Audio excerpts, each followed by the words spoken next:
అంతేగాని ఎవరో నలుగురిని తీసుకొచ్చి ఆకతాయి రౌడీని తీసుకొచ్చి వాళ్ళని నడిపించారంట. పాప వీళ్ళ కాళ్ళు నొప్పులు వచ్చినాయంట, వీళ్ళ కాళ్ళు నొప్పులు కట్టినట్టు వాళ్ళకి మాట్లాడతాను సిగ్గు ఉండాలి ఎప్పుడైనా సరే. ప్రతిపక్షం అనేది ఎప్పుడు కూడా అధికారుల పక్షానికి సూచన చేయాలి. ప్రతిపక్షం అంటే అర్థం తెలియదు.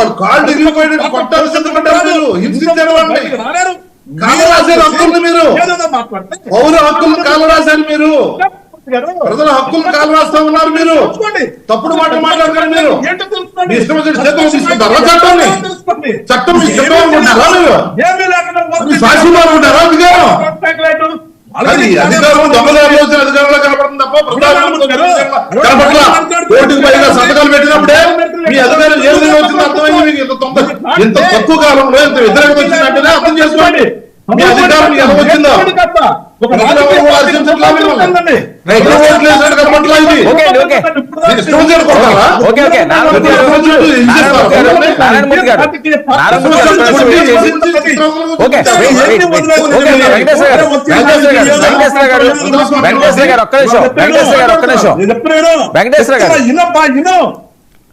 టోలీలు మోత నుంచి లేకుండా చేసి వాళ్ళ మన్యంలో రోడ్లు వేసి అంబులెన్సులు పంపించి ఏ ఒక్క ప్రాణం పోకుండా కాపాడుతున్నటువంటి నాయకుడు మరి పవన్ కళ్యాణ్ గారు.